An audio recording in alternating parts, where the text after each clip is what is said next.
He set his wallet to feel light on purpose. He wore an old scarf he didn't need and left his car keys on the dresser. He told his assistant he'd run into town for a small errand and walked out of the glass tower that carried his name like a quiet echo. He had always been precise about appearances. Precision was the currency of his world. Richard Halvorsen measured lives in margins and market share, in memos and boardroom pauses.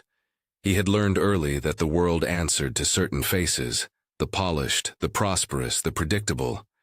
That morning, he wanted to see a different answer. He wanted to know, in the simplest human terms, who would reach across the small gap of need. She was counting pills. Maria did it at the kitchen table with the kind of care that made the wooden surface look holy for the hour she gave it. The bottle was mostly empty.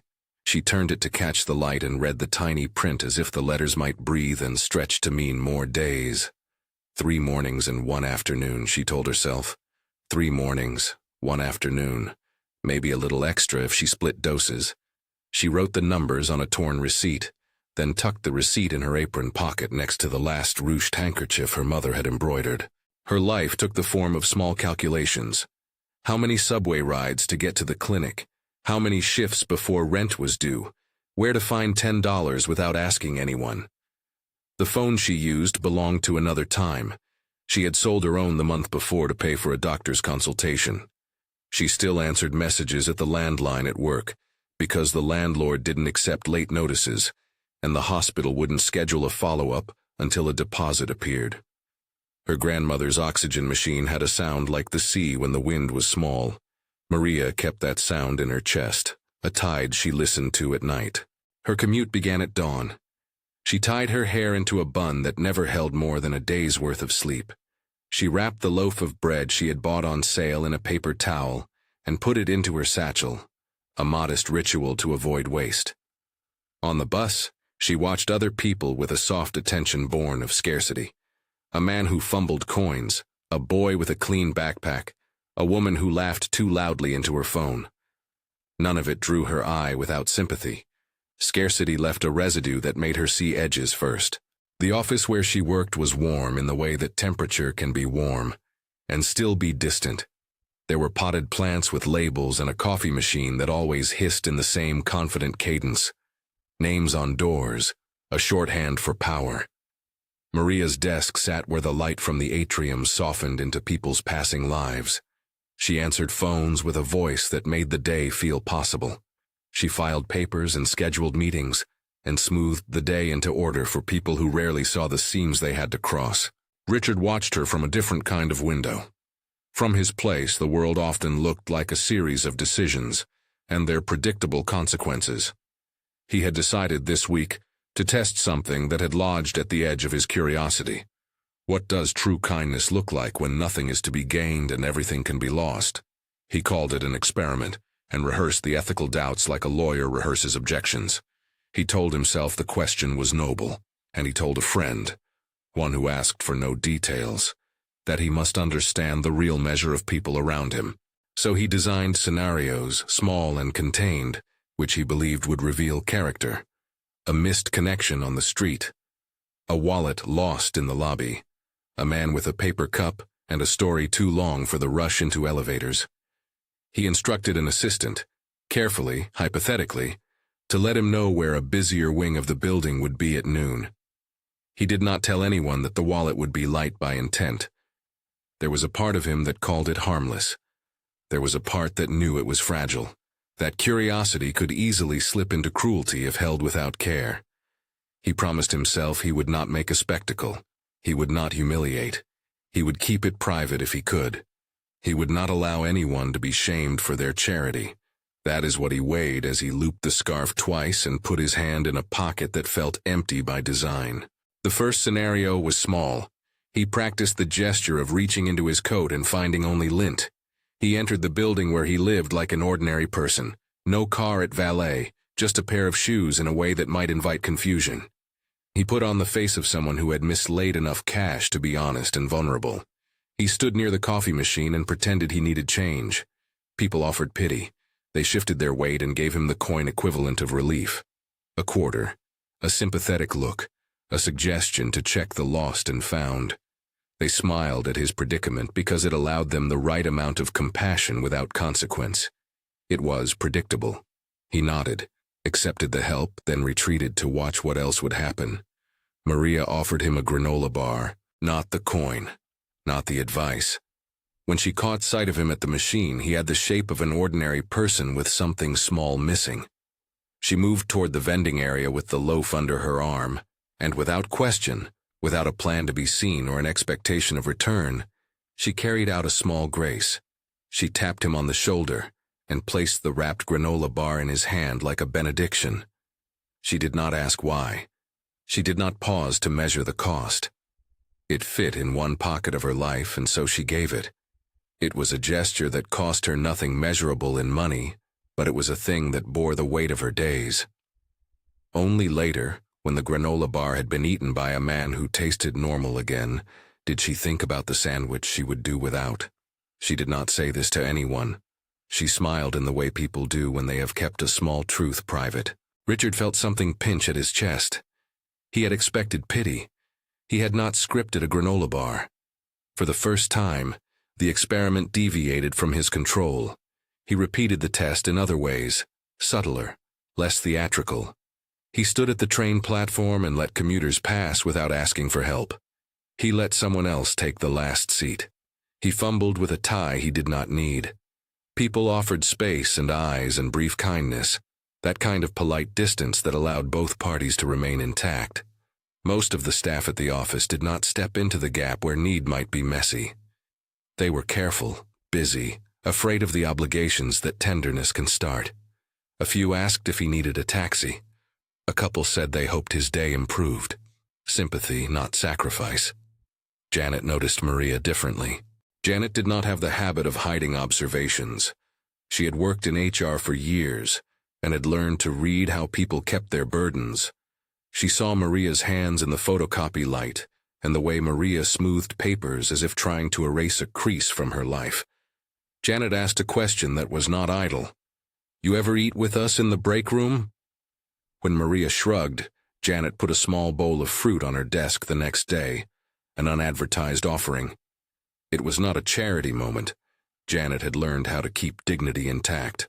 She left the bowl and found reasons to say hello in passing. Janet's concern threaded into Richard's experiment in a way he did not expect.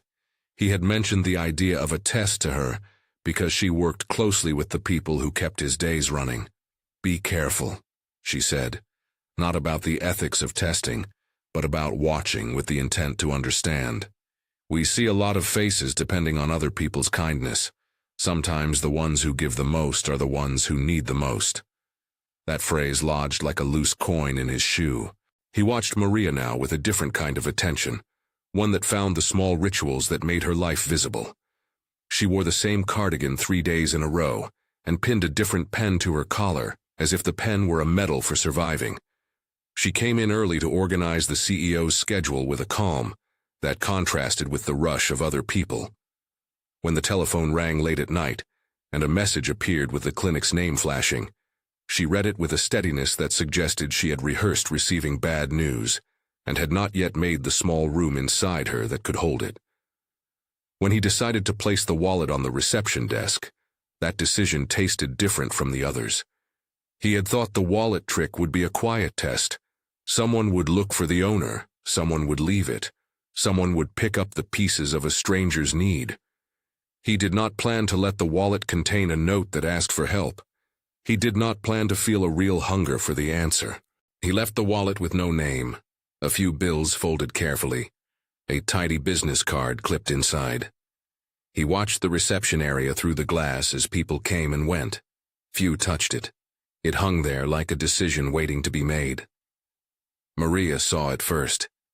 She did not approach because she wanted to be seen helping. She approached because the presence of a found thing in a place of order felt like an errand that needed finishing. She reached down, lifted the wallet with fingers that had washed dishes until they learned a new patience, and looked inside. The bills were small enough to seem plausible and large enough to sting. "Is that yours?"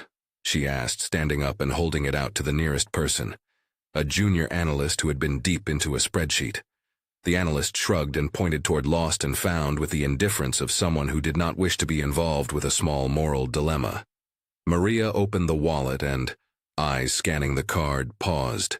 She knew what lost property meant in a world that never lost anything it depended on. She brought the wallet to the front desk and placed it on the counter with a soft, definitive gesture.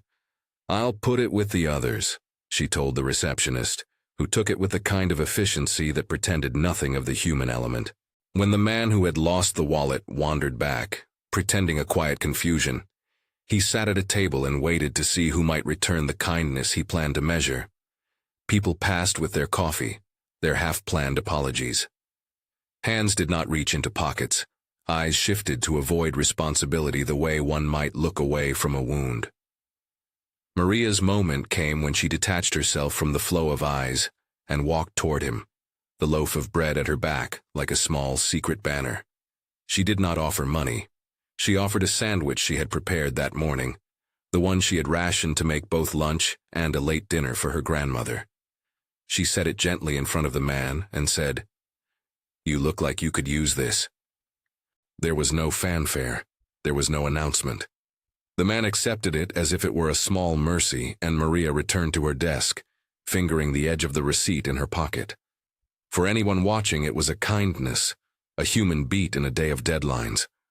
For Richard, it was a picture of a decision he didn't anticipate.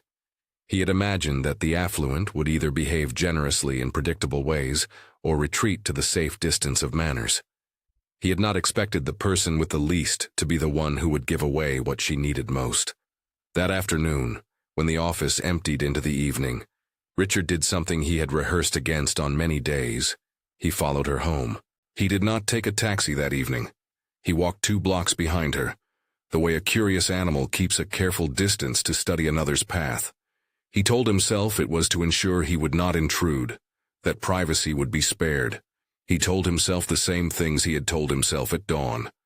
But once outside the concrete warmth of the tower, the city shifts. The glass facades give way to bricks that lean into the street, to curtains that have been mended more than once, to the rhythm of errands that never match a ledger. Maria's building was small and stoic.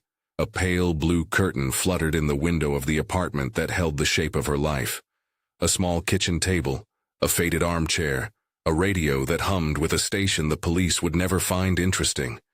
The door had a loose hinge.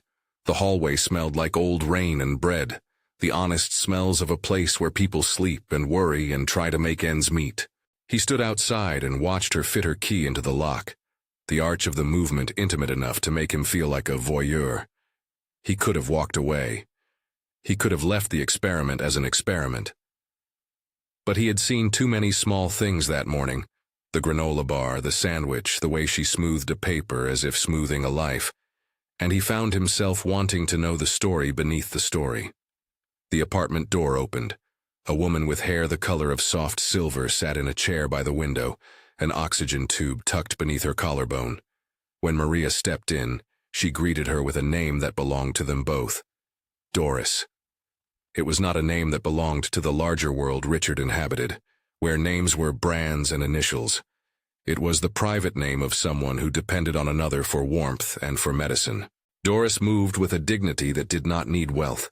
Her cheeks were paper soft and lined with years of care. She smiled at Maria like an old friend seeing a long-awaited guest. "You're late," she said in a voice that made the room feel fuller than it was. "Did you find anything to eat?" Maria laughed a little too quickly. "A sandwich," she said, and placed the paper-wrapped loaf on the counter. She folded her coat and hung it on the nearest chair, like one who was mindful of making a home for the moment. Richard, pressed against the opposite wall, heard the quiet arithmetic of their life. He heard the soft clink of the pill bottle when Maria set it on the sink with the precision of habit.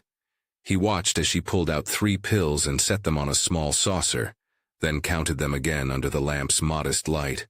He recognized the name on the bottle and the expiration date like a ledger entry. Medical costs, not optional. Medication, not indulgence. A hole in a budget where he would not have imagined a man like him could hide under the weight of ordinary needs. He had not planned to intrude on a domestic scene. He had not planned to see how dignity could be threaded through scarcity. He had not planned to hear a woman read a payment schedule and bite her lip where someone else might have panicked. When the phone rang, a relic in the corner that chimed like a cautious bell, Maria listened and scribbled a number. "We can get a discount if we come early," she told Doris, and her tone was a negotiation between hope and resignation. There was a line of funds, she thought, between the clinic and their lives. A small deposit would open the door to care. A small deposit. $10. 20. A figure that for him might have been a negligible flicker of a margin. For her it was a cliff. Richard felt something loosening inside him that was not the careful loosening of an experiment. It was the honest, old kind that comes when someone sees a human need and recognizes the cost is not just money but dignity. He watched Maria tuck the last bill into the folds of a napkin, not for pay, but to keep track. An old trick of the half-paid and the hopeful. He had told himself the test was a mirror. He had not expected it to reflect his own distance back into his face. He thought of the policies he approved without conversation, the contractors he let go without learning who would sweep the chairs after them. He thought of a world where money was a tool wielded without listening to the people who needed the tool used wisely. He left before bedtime because he could not sleep where he was not invited to stay. He walked home with the city's lights softening his outline like watercolor. He told himself he would return the next day with more controlled scenarios, more measured deceptions to extract truth. That night, he found that nothing he could measure would be the kind of answer he was looking for. In the morning, his choice was not the same as it had been the night before. He set the scarf into the closet and ran a hand over a briefcase that contained no ledger for kindness. He told his senior staff, who liked to think themselves morally attuned, that he was going to try something different that day. He told one of them, off the record, that he would simulate being without cash, that he wanted to see who would reach across and who would shrink back. He said the word observe, with an emphasis that made it feel like a scientific note. "Be careful," Janet said again, though she had not known the full shape of his plan. "If you're testing people, you should test yourself too." He smiled at Janet, without knowing yet how much of himself he might be testing. At noon, he slipped into a jacket with a smaller pocket and left the badge that opened doors in his desk. He walked into the atrium with his watch face out and his pockets turned inward in a way that made him feel oddly exposed. He began to run the same small simulations, a hand extended as though seeking a coin, a question about a bus fare as though he were someone who had miscalculated his change. People's answers were the ones he had recorded in his private ledger. Polite, practical, cautious. He accepted a napkin of coins from an intern and left a note of thanks as if gratitude could be measured in neat rows. Maria sat at her desk and typed the CEO's lunch appointment notes with a careful hand. Her stomach hummed like an instrument tuned to the present moment. She had been saving a small envelope of change for a bus ticket because Doris had an appointment that would not wait. She tucked the envelope into the inner seam of her satchel and took a breath as if to steady the world. The crucial scene unfolded with the grace of ordinary things. A summer intern dropped a stack of papers and scattered photos of a product display across the floor. People formed a circle of polite avoidance because the mess was inconvenient. A name had been called over the intercom for a meeting that needed someone with hands. Richard, with his fragile wallet and his intent on discovery, let the inconvenient moment happen. He stood as though he meant nothing in the crowd. Maria bent down to gather the photos. She moved with the ease of someone who had practiced humility. She did not show her palms to the room.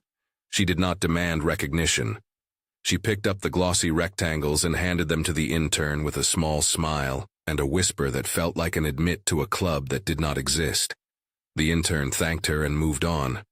A junior manager watching the display of competence made a note in his head that Maria kept things like a person who had learned to save small catastrophes for others.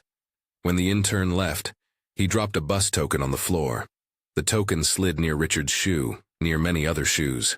It could have been picked up by a dozen hands. It was the sort of small mercy that would change a day for someone with a tight ledger.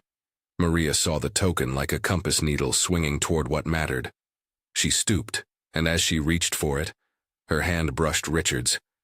For a moment the world narrowed to the touch of fingertips. "Here," she said without comment, and handed the token to a man who had been nearby and who, for reasons of workspace hierarchy, pretended not to need it. Maria did not ask to keep it. She did not bargain. She had chosen a different kind of giving that morning. She had decided the other's need was equal to her own uncertain balance. When Richard walked away at the end of the day, he felt as though a small buzzer had been pressed inside his chest that would not turn off. He had designed a mirror, and found instead that the reflection was a map he had not wanted to chart. There was a tilt in the world that made his margins look callous. He did not reveal himself. He did not make an announcement. He filed the image of Maria into a place where people keep the most painful and instructive surprises. He did not yet know whether he would apologize. He only knew that he had begun to tally the price of a kindness that left a person poorer in small ways, so that they might keep someone else from falling. That evening a bill arrived for Doris's medication. Maria set it on the kitchen table like a face she had to look at. It was an awkward rectangle of numbers. She moved her fingers across the digits and drew a breath that felt like a small prayer. She opened the small piggy bank she kept on the stove, an old metal container with a faded sticker, and counted the coins. She cupped the coins in her hand and put them on the receipt, weighing relatives of hope and need. "You don't have to," Doris began, and Maria shook her head. "We'll make it," Maria said, "the way you speak to someone you mean to keep from panic."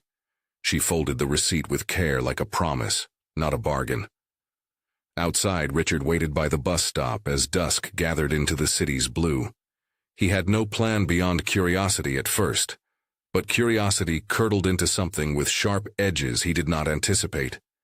He traced the scenes with the care of a man newly aware that his money could do what words sometimes could not. He thought about direct transfers, about funds that could be arranged through an assistant without fanfare. But the idea of doing so without understanding felt like a rehearsal of the old mistakes, the great check that solved for feeling, but not for dignity. He began to see that dignity required listening first. Dignity required partnership. Dignity meant not handing over a one-time stipend and leaving the structure of scarcity untouched. The image of Maria placing pills on a saucer was more stubborn than any financial model. He had expected to measure character and record responses. Instead, he found himself measuring his own. That night he walked past the tower and paused, watching the lights go out one by one like small confessions. He thought of the stratagems executives use to teach humility without ever tasting its cost, and he felt a fatigue he would later recognize as the exhaustion of seeing one's own life reflected imperfectly. He promised himself he would not make fools of people. He promised himself he would not stage anything that would humiliate. He promised himself nothing grandiose, only that he would listen and, if necessary, act. He returned to the office the next morning carrying something unusual for him. A small, anonymous envelope. Inside he placed a check meant to cover a month's worth of medication. He thought about slipping it onto a desk or into a folder, making the gesture secret and safe. But when that afternoon came and Maria answered the phone with the voice that steadied 1,000 schedules, he found himself walking toward her desk with the envelope tucked behind his palm. Before he reached her, Janet intercepted him. She asked the question that had been building for days. "Are you serious about what you're doing?" she asked in a way that could be gentle or hard, depending on what he would confess. "I'm trying to learn," Richard said. The words felt smaller than his intention. "I'm trying to see." Janet looked at him as she had looked at him since he had taken the company into new markets. "Be careful," she said again. "People aren't objects to be observed. They're people." He almost laughed at the simplicity of her warning. Then he remembered the way Maria had moved a sandwich across a table with no fanfare, and how that single action had unsettled him. He felt ashamed of the experiment, and ashamed of his early need to reduce everything to a test. At the end of the day, Maria closed up the office with the same slow care she used at home. She placed the stapler in its spot, folded the last memo into the file, and walked down the corridor like a person who had learned to end each day with a small ceremony. Richard opened his hand to the envelope, and then closed it. unsettled by the impulse to make restitution with secrecy. He wanted to offer help with dignity, not decline into a performance of generosity. He decided instead to ask a question he had not asked before, to find out what Maria wanted rather than what he presumed she would accept. He knocked lightly on the door of the reception area, not as a billionaire but as a man who had lost his way in the calculation of kindness. "Maria," he said. She looked up. For a moment, she did not know whether to pull her guard down or keep it poised. People sometimes spoke to her as if they had measured out a compassion too large for her needs or too small for their conscience. "Yes," she answered, with the exact evenness that had steadied both schedules and rumors. He sat down in the chair across from her, and for a minute neither of them spoke. The world of the office reduced itself to the hum of a copier, the distant footfall of janitors, the beat of a kettle in the break room. He felt ridiculous and sincere in equal measure, which is perhaps the only honest condition for a man admitting he had been wrong about the texture of people's lives. "Can I ask you something?" he said finally. She looked at him as if she would allow the question through a doorway, only if it did not demand the surrender of dignity. "Of course." He took a breath and chose his words like carefully placed coins. "Why do you help people when you have so little yourself?" Her hands paused over her keyboard, and her eyes followed the light as if it had a way of pointing to truth. "Because someone helped me once," she said simply. It was not a line of self-pity or a moral boast. It was a fact contained within a life. He wanted then to ask 1,000 more questions, to unfurl the ledger of needs and correct it with fines from his own margins. But he heard in her voice a small caveat. Help could not be reduced to pity. It had to be an exchange that respected the receiver. It had to be practical. He swallowed and met her gaze. "Would you let me help then?" he asked, and the words felt messy and crude. Maria gave a small, careful laugh. "Help like in what way?" she asked. He had prepared answers that were neat and formal, scholarships, funds, a private donation under a discreet name. But the part of him that had followed her home the week before wanted to ask the truer thing. Would she accept help that kept her dignity? She looked at him, and for a moment the office air felt like a courtroom where truth had to be negotiated honestly. He could have fumbled. He could have given a single check and called it reparation.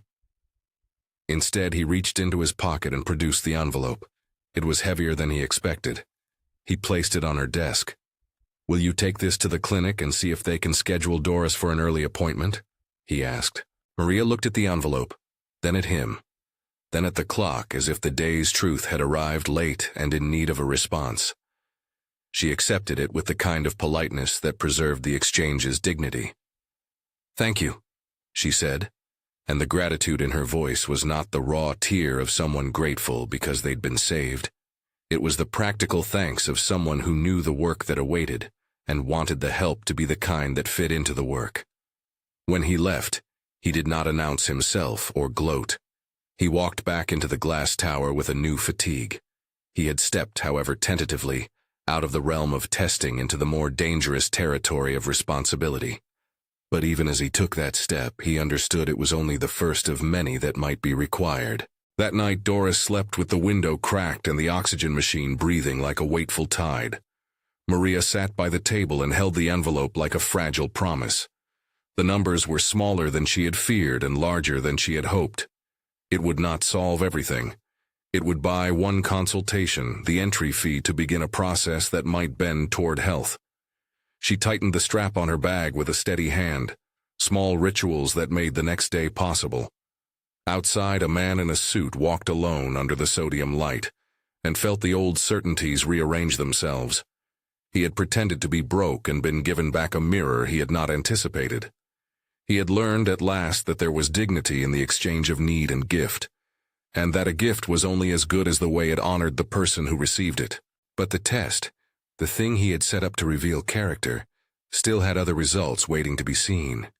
He had not yet revealed himself as the one who had been part of the small kindnesses. He had not told the office why he had left the envelope. He had not yet decided the shape of the help he would provide beyond one consultation. He had not yet undone the fact that he had chosen to study people as if they were specimens. And one more truth hung in the air, like the note of an unplayed chord. Maria had offered help multiple times already. She had given what little she had in small increments that kept the world functioning for someone else. His test had found her. But who else had made choices, and why had they chosen not to? The ledger of human decisions was more complex than a single man's curiosity. 2 days later, a memo arrived on every desk proposing a community outreach initiative, an act designed by the board to lift the company's brand. The memo looked like charity. Its language was languid and neat, full of corporate sympathy.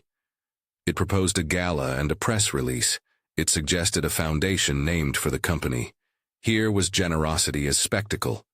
Here was generosity arranged to sit comfortably within a public relations strategy. Janet read it and set it down. "This is the sort of thing that solves a headline and not a life," she said to the person nearest to her. That person agreed with the low voice of those who had seen such things before. Richard read the same memo at his desk and felt an irritation like a splinter.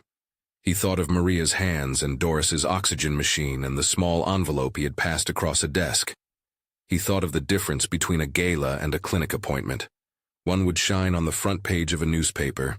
The other would change an appointment calendar and the life it held. He did not know how to proceed. He felt the old instincts of management, control, strategy, optics, warring with a new urgency to do something that honored people rather than spectacle. He had pretended to be broke to test the fabric of human kindness, and the fabric had not torn the way he expected. It had revealed threads he had not wanted to see, thin, strong, and not wholly his. That afternoon, Maria left early. Doris had a consultation scheduled at a clinic that promised a new plan for medication, one that might require less frequent refills or a manageable payment plan. Maria folded the receipt into a pocket like a small treasure and set a timer in her phone, the one she had borrowed from a neighbor when she needed maps. It chimed like a witness to how futures are made in increments. She walked through the atrium and out into the light. Richard watched as she passed. He had a choice now that required more than a folded check. Would he announce his experiment and risk humiliation? Would he quietly give and leave it at that? Would he ask the office to redirect the gala into something that might help in practical ways?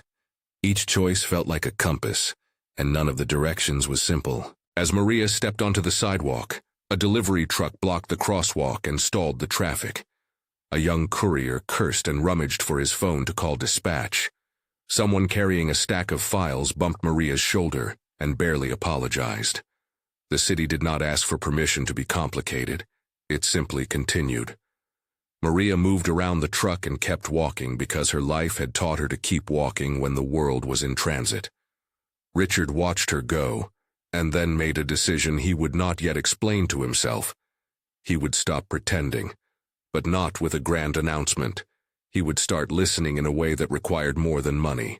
He would listen to the structural questions that made people like Maria call their sacrifices small and ordinary. He followed her at a respectable distance, not to watch her like a subject, but to understand the geography of a life he had not known. The walk took them past thrift stores and clinics, and a church where a small group of volunteers posted a notice about a free dental service. Maria paused for a moment at the notice board, her fingers tracing the paper as if she might read an extra line of hope in the ink. When she reached her corner, she turned and walked toward a bus stop. She fished in her bag and found a small paper token, the bus fare she had kept. She counted once, twice, and tucked the token into the pocket of her coat.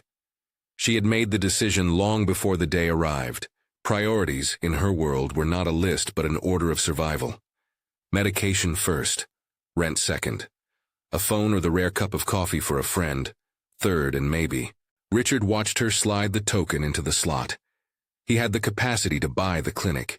He had the capacity to change a payroll.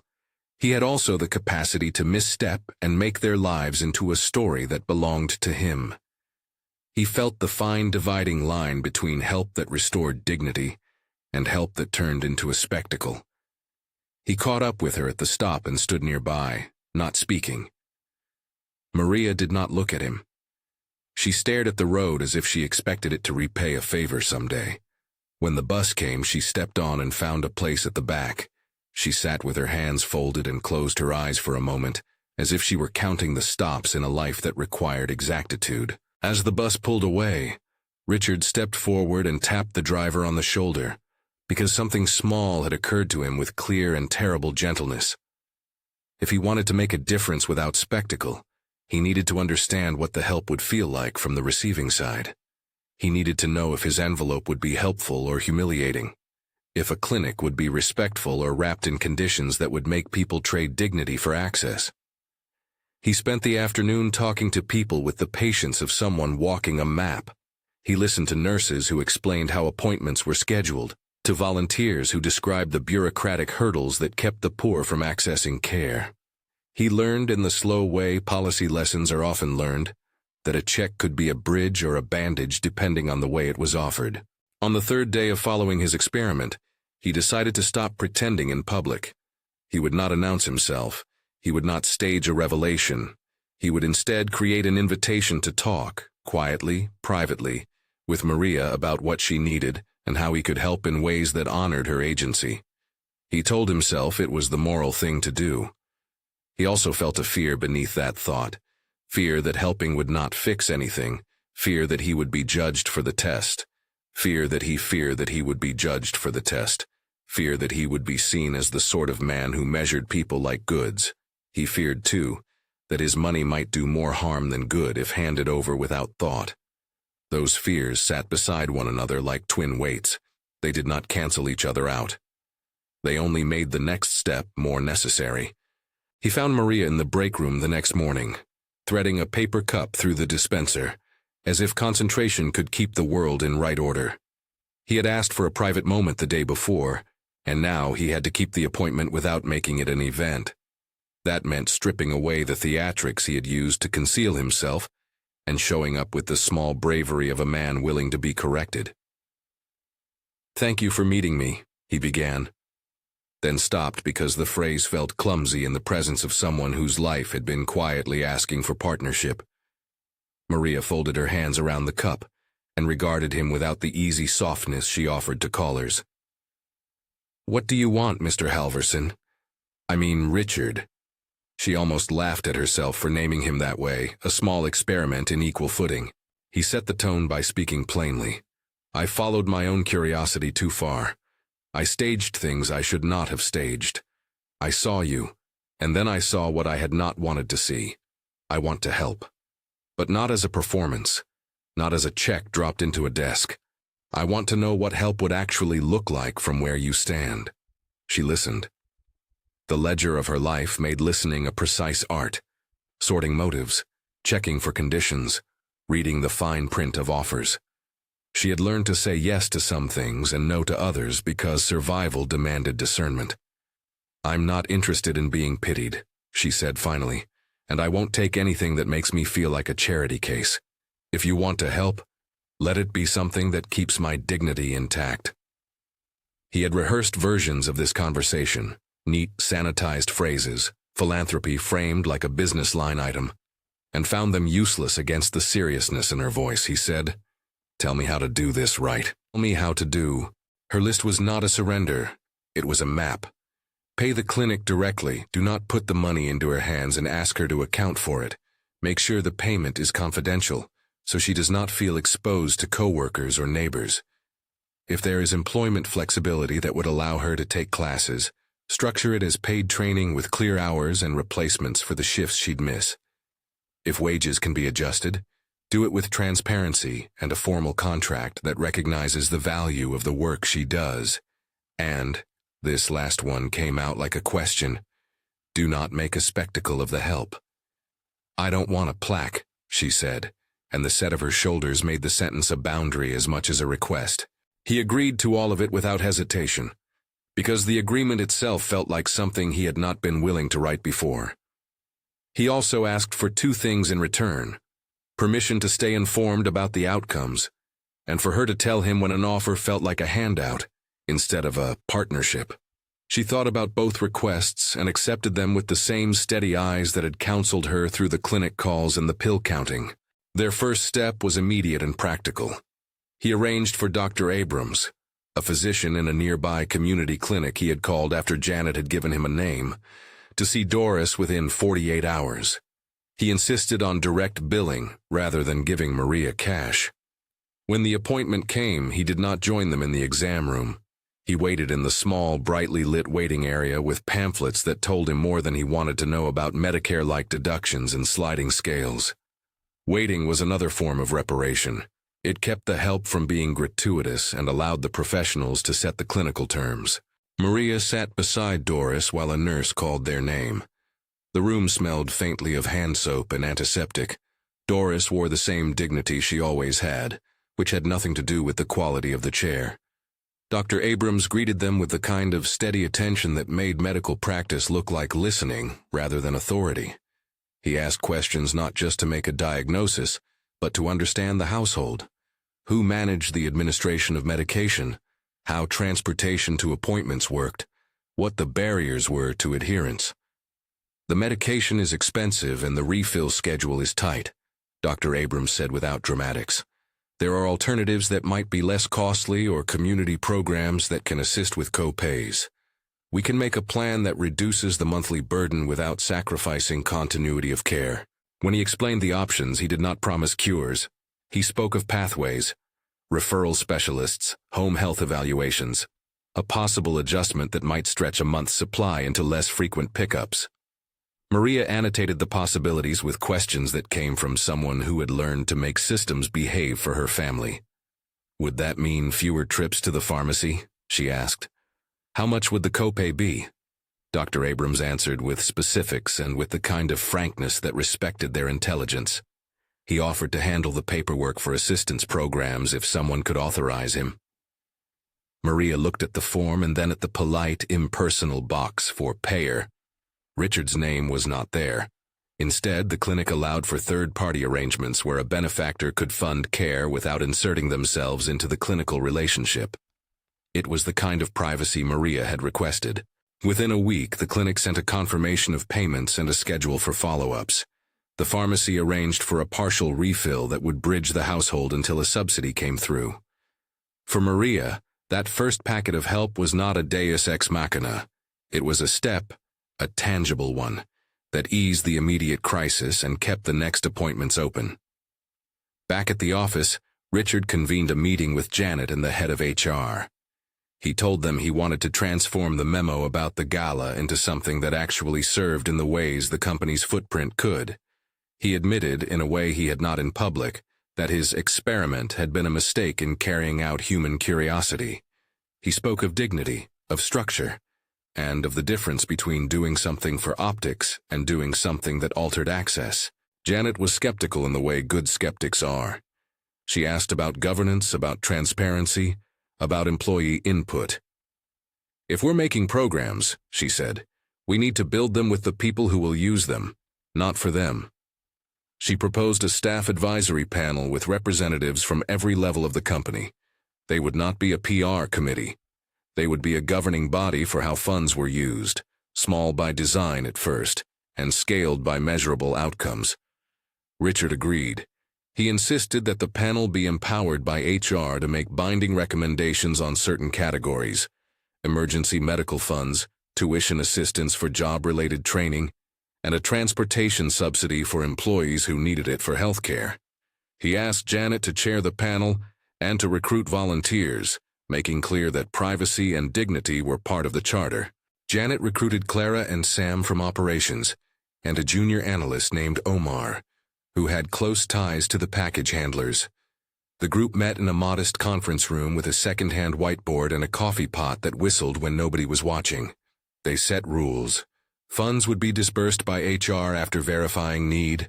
The applicant could choose to have payments go directly to vendors rather than into personal accounts, and decisions were to be made within a week to prevent delays that often multiplied hardship. The first funds were modest, enough to cover small co-pays, bus tokens for frequent trips, and tuition subsidies for night classes. The model favored quick relief and small, measurable changes that preserved choice. It was not transformative in scale yet, but it was different in intent. The company's annual gala remained on the books but was repurposed. Instead of a lavish dinner for donors, it became a fundraiser with alumni volunteers and small panels about corporate responsibility, run with the advisory board's input. Maria watched the changes with the same cautious hope she brought to the clinic waiting room. She accepted no public acknowledgement, but when she received a formal letter, an HR notice that explained the new policy and the panel's role, it was written in the professional tone she respected. It included an invitation. If she wished to apply for tuition assistance for a certified nursing assistant program, HR would support her with paid hours to attend classes and a stipend to replace income lost during training. The offer came with a contract and a clause that ensured no one at work would be notified without her permission. She took time to think. Training would mean nights in class and new costs. It would also mean a longer arc away from the immediate money she needed. She discussed the choice with Doris at the kitchen table, in the same way she had arranged medicine, one small negotiation at a time. "Would you be able to keep up with shifts?" Doris asked. Her question was practical as always. "We would have to figure out who picks up a few things for a while." Maria drew up a plan. A neighbor who cleaned occasionally could be hired through the emergency fund for a limited period. A friend from the church group could help with transport once a week. She applied for the tuition program. Her application was approved within days, and the stipend covered course materials and a minimal travel budget. The schedule allowed for a slow transition, night classes twice a week, with tests scheduled to avoid critical clinic days. While these changes were underway, Richard found that the hardest part of his lesson was not the money, but the way trust formed slowly. He requested regular updates, only the kind Maria had consented to share, and he accepted that the first months would be a series of small missteps. He learned to keep his distance when required, and to step closer in administrative ways, initiating the direct billing, convincing his controllers to redirect the gala funds, and authorizing the employment policy that paid staff for certified training.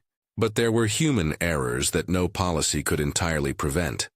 An overeager member of the communications team prepared a small internal story celebrating the company's compassionate leadership that nearly undid the careful work of discretion. Maria, who had explicitly asked for quiet, saw her name mentioned in a draft and called Janet immediately. The story was pulled and reworked into a general piece about new programs without personal mentions. The near miss was instructive. Charity practiced without consent can be its own humiliation. Meanwhile, Dr. Abrams's follow-up visits revealed incremental improvements for Doris. Medication adjustments reduced side effects, and a home health assessment suggested small changes in living arrangement that made the oxygen machine less of a hazard and more of a companion. The clinic offered a referral to a community nurse who could come for short weekly visits. These were not cures, they were care, a network of practical things that eased the daily terror scarcity creates. Richard began to move funds toward a longer-term solution, a community health fund that would partner with local clinics to subsidize co-pays and to underwrite preventive services for low-income employees. It was designed after many conversations with clinic administrators, nurses, and community organizers. The fund's governance included the staff advisory board, a representative from the clinic, and an external auditor. It had language about dignity, explicit rules that payments could be made to vendors and not to private accounts unless requested. And it required a short application that respected privacy and delivered funds quickly.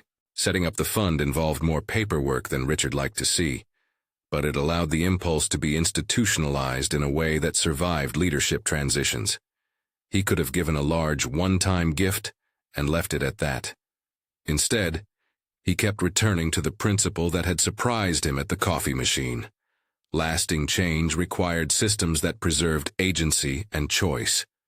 There were other, quieter reparations. He met Maria again, this time in a small meeting room with Janet present, and apologized for the test. He did not make a spectacle of the apology. It was private, careful, and without conditions. "I couldn't see what was under my assumptions," he said. "I used people in a way I should not have. I'm sorry." Maria accepted the apology with a kind of economy that made sincerity visible. "Words matter," she said, "but so do the ways you follow them. I'm not asking you to fix everything. I'm asking you to be consistent." Her terms were again precise: structured help, privacy, and a plan that would not create dependency but opportunity. Over the following months, changes accumulated in both visible and subtle ways. The company's cafeteria, which had previously been an unremarkable convenience, added a subsidized shelf of basic groceries and a pay-it-forward jar, administered by the Staff Advisory Board, where employees could anonymously buy a lunch for someone else. A small van service was organized for medical appointments, funded by the new community fund, with drivers hired locally and routes set up to match clinic hours. The HR policy on tuition assistance grew into a small, accredited partnership with a community college that allowed for paid internships within the company for graduates of certain programs. Not every conversation went smoothly. Some staff suspected motives and wondered whether career advancement was being bought by optics. A handful bristled at the idea of mandatory disclosure of any financial aid, worried it could be weaponized. The advisory board navigated these tensions with weekly meetings, and Janet's way of speaking, blunt-haired, kind, and precise, kept the conversation rooted in empathy and facts. "We are not here to punish each other for not seeing sooner," she told them. "We are here to make something that actually works." As for Richard, he found that the transformation he had hoped to witness outwardly was happening inwardly in ways that left him clumsy. He shadowed the HR team to learn the details of payroll and benefits, and he sat in on a night class at the college where students balanced studies and jobs, and the professor called roll like a gentle list of obligations. He did not chair the advisory board meetings after the first month. He learned to keep his presence quiet and his approvals formal. The power of his title was not erased. No one could pretend it was, but it had been tempered by something else. A daily reminder that money without listening was a blunt instrument. In small domestic scenes, life tightened in the best way for Maria. She began taking classes and brought home the sorts of homework that made Doris smile. Not because the subject matter was light, but because the idea of future stability warmed the apartment. Doris, who had once been a teacher before illness narrowed the days, corrected her pronunciation with tenderness and teased her about taking too many notes. The oxygen machine remained part of the background, its rhythm no longer an indictment but a fact like a lamp or a clock. Maria's relationships at work shifted too. Colleagues who had never known her whole life began to treat her with the same everyday courtesy they offered others. Not all of this was simply because Richard's decisions had changed the office. It was also because Maria herself moved differently through the world once a structural safety net unfurled beneath her. There's a freedom that comes from not answering the phone at odd hours with a fear in your voice. It was subtle, but it was real. The company's small community health fund took on a life of its own. Local clinics reported that administrative hurdles had eased for several patients affiliated with the firm. The fund's annual report, paired of flourish and full of clear numbers about small lives touched, went to the board and to the advisory panel. It listed co-pays covered, transportation vouchers issued, training scholarships granted. The chair of the finance committee, who had once written such expenses off as soft costs, stood in a meeting and said with an unfamiliar humility, "What we are doing here reduces emergency spending downstream. It's just good stewardship." Months later, the idea that had first begun as a private impulse, the community clinic, found its most public form. The company, partnering with a local nonprofit, helped underwrite the renovation of an old storefront into a small community health center. It would be named in a way that honored dignity rather than headlines, the Doris Community Health Center, if the advisory board and community partners agreed. The naming was not Richard's decision alone. It went through the board, the advisory panel, and the community stakeholders to ensure no single voice claimed the story. On the day of the opening, Maria stood to the side of the modest ribbon, an apron of ordinary life now replaced by a volunteer badge she wore at the clinic's welcome desk. She had been trained on intake procedures, confidentiality agreements, and the logistics of the small van service. She wore a simple cardigan and carried a mug someone had given her to thank her for coordinating volunteer schedules.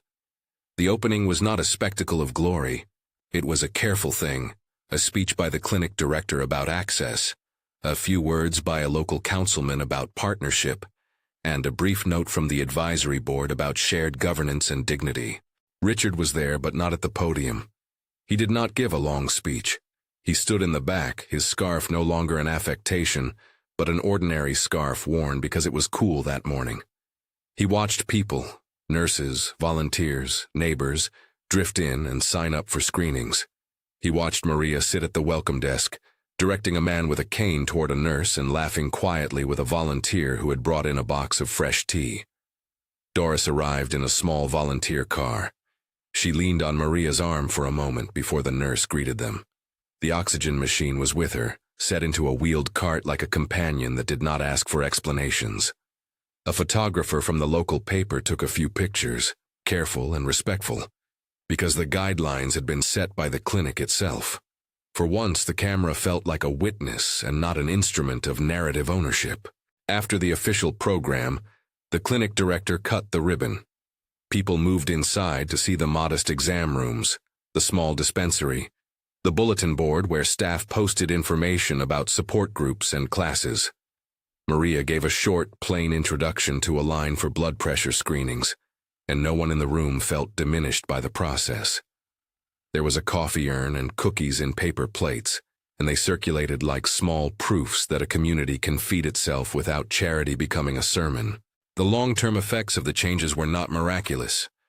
Doris improved in ways that counted, a steadier attendance at appointments, fewer missed refills, and she and Maria found months when anxiety lessened. Maria finished her certification and received a new title that allowed for a modest pay increase, compounded with the responsibility she had long carried informally. She did not become a caricature of success. She simply shifted into a job that paid more and recognized the work she had always done. Richard continued to learn. He met with the advisory board quarterly and invited external auditors to ensure the fund's transparency. He committed corporate resources to ongoing partnerships rather than single allocations, and talked in board meetings about the moral imperative of stewardship, a phrase he had once used as a finance cliché, but now meant with the weight of experience. He paid for the clinic's first community outreach program for chronic care education, and volunteered once to hand out flyers for a diabetes management class because he wanted to know what that felt like. Standing on an ordinary corner with a stack of pamphlets, handing one to a woman who told him she had once worked as a school secretary. He learned humility again. Not all relationships smoothed into perfect harmony. Some employees remained wary of the company's motives. Some neighbors accused the clinic of being an exercise in corporate branding. A few local activists insisted on more radical redistribution of company profits.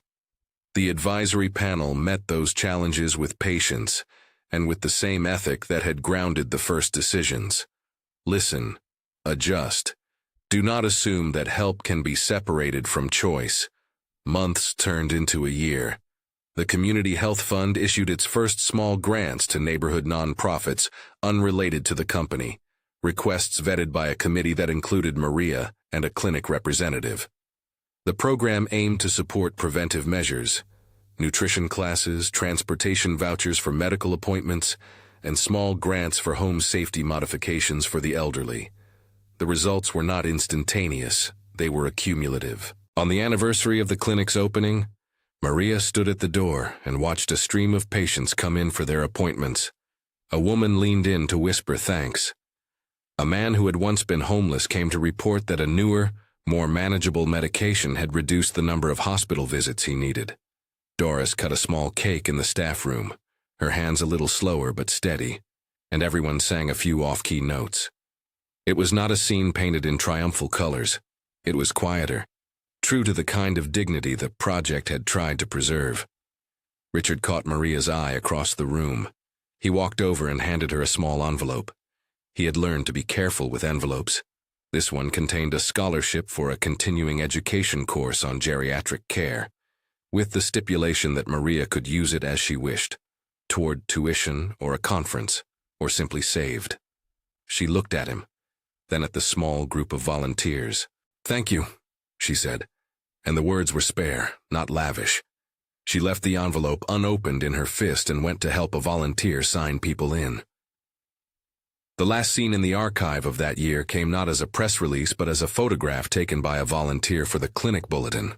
A small, candid moment of Maria shelving pamphlets, Doris in the background knitting, a nurse arranging appointment cards. Richard appeared in the edge of the photo, blurred intentionally by the volunteer who wanted the focus to be on the community rather than the benefactor. The picture was placed on a corkboard with other images: kids at a vaccination clinic, a man with a cane who could now travel more easily to his appointments. It was, in its plainness, the kind of record that keeps a story honest. He had set out to test kindness and instead learned how to be responsible with it. She had given what she could at cost to herself and taught a lesson that money alone could not buy: how to give in a way that preserved the receiver's agency. The company found new rhythms that balanced profit with practical care. The community clinic found patients who trusted it because the help came through channels they had shaped. Trust, built slowly and with boundaries, became the most reliable currency. On an ordinary afternoon, months after the first envelope had bought a single appointment, Richard walked by Maria's desk and stopped. "How are your classes going?" he asked. "Hard," she said with a small smile. "Useful. I'm learning more than I thought I needed to know." She tapped her fingers on an empty space of desk. "And Doris, she's taken to knitting little hats for the clinic babies. She says it keeps her hands busy and her heart steady." He thought of the many ways his life had altered that year, some practical, some internal. He had pretended to be broke to see who would help, and the answer had reframed him. In the doing of his reparations and reforms, he discovered that generosity without structure can be a kind of harm, and structure without humility can be cold. He tried, imperfectly, and then more carefully, to hold both.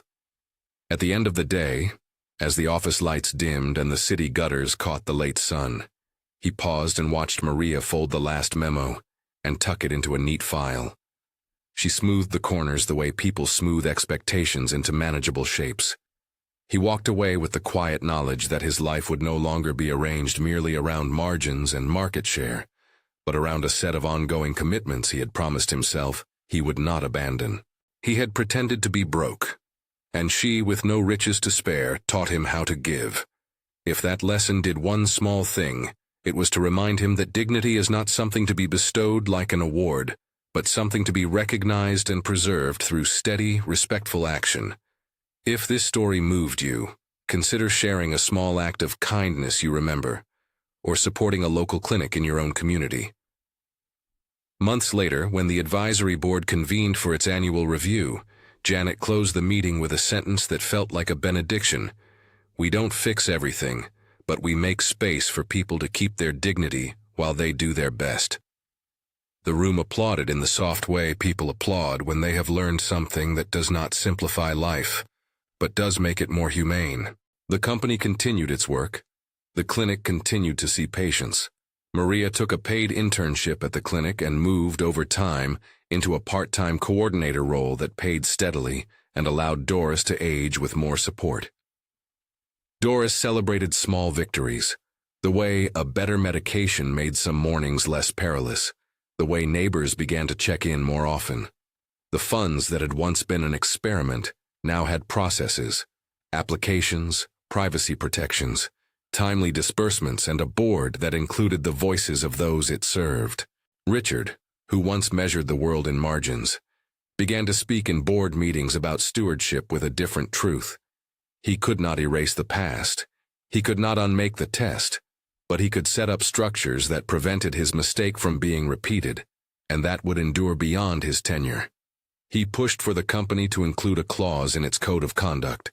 Any future philanthropic initiatives should be designed with community stakeholders and include privacy protections for recipients. It was a small clause, bureaucratic and specific, and it was, precisely because of that, likely to last. Years later, the Doris Community Health Center posted a modest plaque inside the waiting area. It read not as a monument to one man's generosity, but as a list of partners. created in partnership with local clinics, volunteers, and the staff advisory board. Doris's name appeared in the list of founders as a quiet nod to the family whose daily courage had first opened the eyes of people who could help. The plaque was not gilded. It was practical, brass with small, clean letters, just as Maria had requested when the design was debated. In the end, the story did not resolve into a tidy parable. There were budget meetings that tested resolve, enrollment forms that failed the first time and needed revision, staff who left and staff who arrived with fresh concerns. But there was also a track record. Fewer missed appointments, a measurable improvement in medication adherence for several patients, and a pipeline of trainees who had entered the healthcare field because they had once received support that respected them. When people asked Richard years afterward about the moment that had shifted him, about the morning he pretended to be broke, he told the truth in fragments. He admitted the test and its ethical failure, then spoke about what it taught him about responsibility. He never made it into a morality play. He told it as a caution and as a grateful confession. He always ended with the same acknowledgement, that he had been taught by someone who had less and gave more, and that the gift he had received was the knowledge of how to structure help so it did not humiliate. On certain mornings he still walked past the pale blue curtain of the apartment, where Maria and Doris had lived at the time of the first envelope. He saw instead a small family that had weathered storms and learned new routines. He kept a private file where he tracked the fund's impact, and every sheet bore the names of ordinary people whose lives were quieter because of better access to care. Those names were not trophies. They were reminders. The last image of the story that stayed with many was simple.